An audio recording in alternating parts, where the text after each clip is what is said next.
जय हिंद साथियों, स्वागत है आपका हमारे चैनल में। यहाँ पे आज बात होगी एक और पावर सेक्टर के पावरफुल शेयर के बारे में। साथियों, इसके बारे में आपको सारी नॉलेज दूंगा, मैं आपको सारा इसका समरी बताऊंगा, आपको जो है इसके फंडामेंटल चेक कराऊंगा, इसकी शेयर होल्डिंग पैटर्न्स चेक कराऊंगा।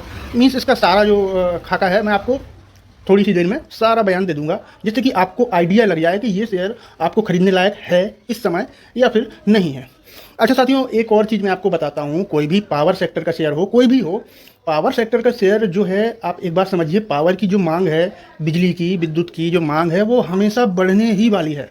अब कैसे बढ़ने वाली है? सीधा सा सिंपल सा इसका लॉजिक है, क्योंकि चाहे गर्मी हो, चाहे सर्दी हो, चाहे बारिश हो, कोई भी मौसम हो, साथियों पावर सेक्टर में हमेशा आपकी जो है मांग बढ़ेगी। कैसे बढ़ेगी? आजकल आपके घर पे जितने भी इलेक्ट्रिक अप्लाइंसेस कितने प्रकार के आ गए हैं। पहले क्या होता था आप बताइए? पहले होता भी क्या था? पहले चूल्हे में रोटी बनता था, फिर गैस में बनने लगा रोटी। आजकल इंडक्शन मोटर में इंडक्शन कुकर आ गए हैं, इंडक्शन आ गए हैं बनाने के लिए। ठीक है, किचन में बड़े बड़े होटलों में आप देखते होंगे कितने सारे अप्लाइंसेस आ गए हैं, रोटी मेकर, ये मेकर, वो मेकर, पता नहीं भाई क्या क्या आने लगा है आजकल, कुछ कह नहीं सकते, कितने प्रकार के मैं नाम ही नहीं ले सकता हूँ। ऊपर से आजकल हर घर में, पहले जिस प्रकार से हर घर में पहले पंखा रहता था, फैन बड़ी बात कहलाती थी, फिर इसके बाद कूलर आए तो कूलर बड़ी बात कहलाने लगी। तो आजकल पंखा कूलर तो बड़ी बात है ही नहीं, और एसी भी बड़ी बात नहीं रह गई है। आजकल एसी भी एक मिडिल क्लास फैमिली के पास कम से कम एक रूम में एसी रहता ही है। तो एसी पावर सेक्टर की मांग बढ़ाता है, आपने देखा होगा साथियों। तो ये तो रही पावर सेक्टर की मांग के बारे में, ये कभी घट नहीं सकती। इसीलिए इस शेयर को या फिर किसी भी पावर सेक्टर के शेयर को लॉन्ग टर्म के लिए, जब आप लॉन्ग टर्म का दिमाग में थिंकिंग बना लेना साथियों, तभी आप इसमें इन्वेस्ट करें। और आप जो सोच के भी, जिस शेयर में भी जो थिंकिंग, जो सोच रहे हो, जो सोच के आपने लिया है, उसी पे आप अडिग रहें। मेरा कहना आपसे बार बार यही रहता है, क्योंकि बाद में पछताना ना पड़े। दूसरी बात, आप किसी भी शेयर को होल्ड करें, उसको कम क्वांटिटी में होल्ड करें। जैसे कि आपको मालूम है, आपने सही अंदाज लगा लिया, आपका आइडिया सही लग गया है। सारे शेयर में तो नहीं लग पाता है फ्रेंड्स, मैं आपको बताऊं। सारे शेयर में इतना कोई जानकार नहीं पैदा हुआ है, बड़े बड़े ऑपरेटर भी जानकार नहीं हुए हैं पैदा के ऐसे सबको मालूम चल जाए कि कौन सा शेयर भागने वाला है तो सारे उसी में सारा पैसा लगा दें अपना। ऐसा तो होता नहीं है। आपने भी देखा होगा साथियों, आपने अभी 5-6 शेयर जब आप खरीदते हैं, तब उसमें से 1 या 2 शेयर चलते हैं, तो आप एक या 2 शेयर में उनमें पूरा दिमाग लगाने लगें और उसमें आप क्वांटिटी अपनी बढ़ाने लगें। कैसे बढ़ाने लगें? आपके हिसाब से, यदि कोई लेवल क्रॉस किया है उसने, या कोई ब्रेकआउट किया है आपके हिसाब से, तो आप उसमें क्वांटिटी बढ़ा दें और 10-20% जितनी क्वांटिटी आपने बढ़ाई थी उसमें, उसका 10-20%, 30% आप बुक करके निकल आए, बाकी की क्वांटिटी छोड़ दें उसमें लॉन्ग टर्म के लिए। इस तरीके से शेयर मार्केटिंग होती है, यही आपको समझना होगा साथियों। तो साथियों, यहाँ पे बात कर लेते हैं। इस शेयर का नाम है JP power, means Jaiprakash power ventures limited. Company क्या काम करती है आपको बता देता हूँ। कंपनी क्या काम करती है, कंपनी का काम मैं आपको बता देता हूँ। इसके पहले आपको मैं इसका बता रहा हूँ 6 महीने का इसका चार्ट पैटर्न। इसका चार्ट पैटर्न देखिए आप, 6 महीने का। ये देखिए आप, शेयर कहाँ था, देखिए आप यहाँ पे, आप देखिए ये शेयर कहाँ पे था। यहाँ पे देखिए आप, 6 महीने पहले दिसंबर में ये शेयर कहाँ पे था, 19 रुपये 62 पैसे पे था। इसके बाद इसमें लगातार गिरावट आई और ये पहुँच गया 13 रुपये 12 रुपये के आसपास। आज ये शेयर कहाँ है? उतने ही रुपये, 13, 14, 15 रुपये पर है। तो 15 रुपये पर ही है शेयर दोस्तों। अभी ज़्यादा टाइम हुआ नहीं है, अभी ये शेयर भागा नहीं है और इसमें बाइंग प्रेशर बना हुआ है। किसी भी समय, किसी भी दिन, मई के एंड के बाद या फिर मई के एंड के पहले ही शेयर में छलांग लगा सकता है, लंबी छलांग लगा सकता है। मैंने आपको बता दिया है, इतना किसी को मालूम नहीं रहता है कि कब मारेगा, लेकिन ये लगा सकता है। मैंने सारा इसका एनालिसिस किया है दोस्तों। ऐसा तो है नहीं कि मैं आपके लिए वीडियो बना के आता हूँ तो कोई तैयारी करके नहीं आता हूँ। नहीं फ्रेंड, मैं काफ़ी सारी तैयारी करके आता हूँ इस शेयर के बारे में, इसलिए आपसे बोल रहा हूँ। बढ़िया समय है और बढ़िया शेयर है, ठीक है फ्रेंड। यहाँ पे इसके नीचे देख लेते हैं क्या है इसका मार्केट कैप। आप देखिए 10,40 करोड़ का ये मार्केट कैप है। आप देखिए कि मैं हमेशा आपसे एक ही बात बोलता रहता हूँ कि जिसका भी मार्केट कैप कम है वो लंबी छलांग मारने के लिए मार सकता है। क्यों? क्योंकि आपको मैं कई बार बता चुका हूँ, एक प्लांट होता है, जो पौधा होता है, वो तो बड़ा उसको होना ही होना है उसको बड़ा। पौधा बड़ा हो सकता है, उस पर रिस्क अपन ले सकते हैं। पौधे के ऊपर ही किसान रिस्क लेता है, पौधा लगाता है, कई चीज़ों के बीज बोता है, कई चीज़ों के पौधे भी लगते हैं। पौधा लगाता है, बीज बोता है, रिस्क लेता है। अब बारिश आ जाती है, गर्मी आ जाती है, कुछ बारिश नहीं होती है तो रिस्क रहता है ना किसान को। इसी प्रकार छोटे मार्केट कैप जिनका रहता है उसमें रिस्क तो बनता है फ्रेंड्स। बड़े मार्केट कैप, ब्लू चिप कंपनियां हैं, जो आपकी HDFC बैंक, आपके TCS, आपके L&T, आपके एयरटेल, ये ब्लू चिप कंपनियां हैं। ये उस तरीके से नहीं बढ़ती हैं, 2-5% का आपको रिटर्न दे देंगी, साल भर आप इसको रखे रहेंगे तब भी। बस उसमें यह है कि उसमें रिस्क ज़्यादा नहीं है। उसमें 10% का रिस्क है, इसमें आपके 50% का रिस्क है। तो रिस्क की बात, लेकिन इसमें फ़ायदा कितना है? इसमें फ़ायदा 100% का भी हो सकता है, 200% का भी हो सकता है, 300% का भी हो सकता है। उसमें कितने परसेंट का फ़ायदा है? 5-10% का फ़ायदा है। तो फ्रेंड्स, ये चीज़ें रहती हैं। मार्केट कैप छोटा है, अच्छा शेयर है, बढ़िया है। पी रेशियो, सबसे बड़ी बात इसका पी रेशियो आप देखिए 17, कितना सस्ता शेयर है। अभी ये सस्ते में मिल रहा है। अभी यदि आप इसको पोर्टफोलियो में शामिल करेंगे तो अभी सस्ता है। आप बाद में यही सोचेंगे कि अच्छा शेयर ले लिया, कितना सस्ता शेयर है। डिविडेंड ये शेयर देता नहीं है फ्रेंड्स। इसका 52 वीक हाई 23 रुपये 77 पैसे है और 52 वीक लो 12 रुपये 36 पैसे। बड़ा अच्छा शेयर है। अब इसका अपन समरी देख लेते हैं फ्रेंड्स। तो समरी इसकी यदि देखें तो आप देखिए, मार्केट कैप में बताया 10,404 करोड़ का है। करंट प्राइस 15 रुपये चल रही है। हाई लो मैं आपको बता चुका हूँ 23 रुपये 8 पैसे और 12.4 पे इसका लो है। स्टॉक की कितना सस्ता है, 12 है। और डिविडेंड ये शेयर देता नहीं है। ROC और ROE इसका देखिए आप, है प्रोग्रेसिव है, दिख रहा है ना आपको। यही चीज़ें समझना है आपको, दिख रहा है। रिटर्न ऑफ कैपिटल एम्प्लॉयड और रिटर्न ऑफ एम्प्लॉयड, दोनों चीज़ें आपको दिखा रहा हूँ, मैं बता रहा हूँ, ये आपको समझना होगी। ये बढ़िया है, ठीक है सर। आगे चलते हैं, मैं आपको इसके क्वार्टर रिजल्ट दिखा देता हूँ। ये देखिए आप क्वार्टरली रिजल्ट आपको दिखा देता हूँ मैं। देखिए कितना बढ़िया क्वार्टर रिजल्ट आ रहे हैं। इसका रेवेन्यू आप देखिए, छोटी कंपनी है, उस हिसाब से आप माइंड में किस हिसाब से आप बनाइए कोई भी चीज़। जब छोटा शेयर देखेंगे तो आपको उस हिसाब से उसमें सोचना है, बड़ा शेयर देखेंगे तो आपको उसको उस हिसाब से सोचना है। यहाँ पे आपको ये देखना है कि ये ग्रोथेबल है, ये ग्रोथ अंडर ग्रोथ है, चल रहा है। इसीलिए इतना नहीं देखना है कि नहीं इतना ज़्यादा क्यों नहीं आया। ये आप देखिए इसकी सेल्स, रेवेन्यू सेल्स इसके देखिए 2025 का भी आ चुका है रिजल्ट।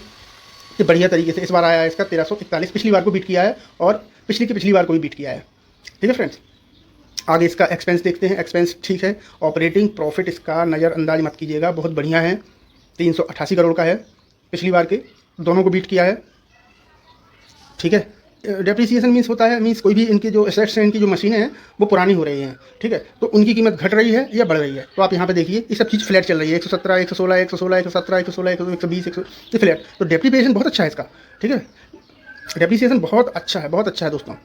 इसके बाद आप देखिए नेट प्रॉफिट 156 करोड़, पिछली बार के रिजल्ट को बीट किया है, बढ़िया है। आप देखिए यहाँ पे कंपनी कितने घाटे में यहाँ पे रही, यहाँ पे कितने घाटे में रही कंपनी, यहाँ से लेकिन फिर प्रॉफिट चालू हो गया, तो अभी भी कंपनी प्रॉफिट में है और इसके रिजल्ट में कोई खामी नहीं है, बहुत बढ़िया फंडामेंटल है। आगे चलते हैं और इसका सालाना रिजल्ट देख लेते हैं। तो सालाना रिजल्ट ही मेन होता है, क्वार्टर वाले तो ठीक है, एक कम ड्यूरेशन के लिए क्वार्टर वाला चेक करते हैं अपन, लेकिन अपन लॉन्ग टर्म के लिए जब चेक करते हैं ना कोई भी शेयर को, तो अपन इसका सालाना देखते हैं। तो सालाना आप देखिए, सालाना मैं आपको बताऊं, हाँ पिछली बार को अभी बीट नहीं कर पाई है। इस बार मार्च 2024 को 6763 था और मार्च 2025 को 5462 है। पिछली बार को बीट नहीं कर पाए और पिछली बार को भी बीट नहीं कर पाए, ठीक है सर।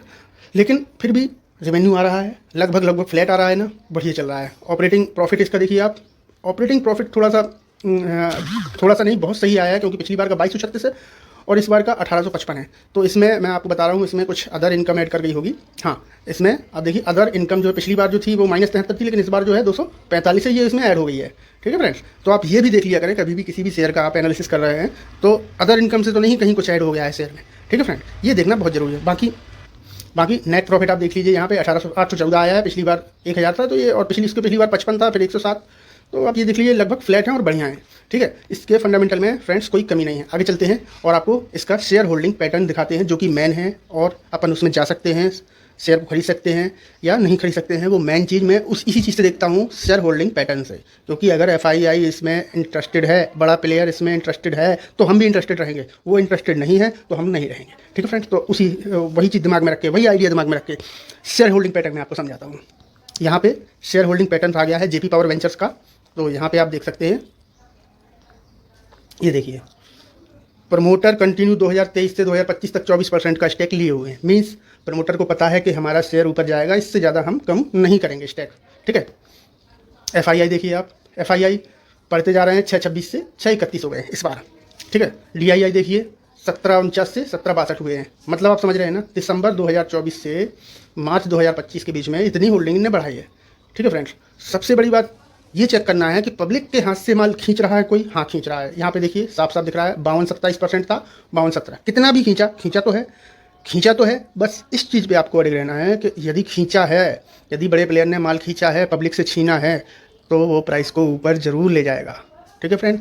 इन बातों को आप ध्यान में रखिए। बाकी आजकल मार्केट में बातें चल रही हैं, कोविड फिर से वापस आ रहा है, ट्रंप बयान दे रहा है उल्टे सीधे, और ये सब मार्केट को गिराने की चीज़ें हैं, मूर्खता भरी बातें हैं ट्रंप की। तो आपको मालूम है ट्रंप साहब तो बिल्कुल एकदम अपनी जबान पे अड़िग ही नहीं है। वो कुछ भी बोलते हैं, एक दिन कुछ भी बोलते हैं, दूसरे दिन पलट जाते हैं। तो उनके हिसाब से देखो मार्केट अभी तो उनके हिसाब से उन्होंने बोला कोई टैरिफ लगाया तो अभी तो मार्केट क्रिएट करेगा, रिएक्शन करेगा उनके हिसाब से, लेकिन कुछ टाइम बाद मार्केट को भी मालूम चल जाएगा इस आदमी का कोई मतलब नहीं है बोलने का, मार्केट भी उसको एब्जॉर्ब करने लगेगा।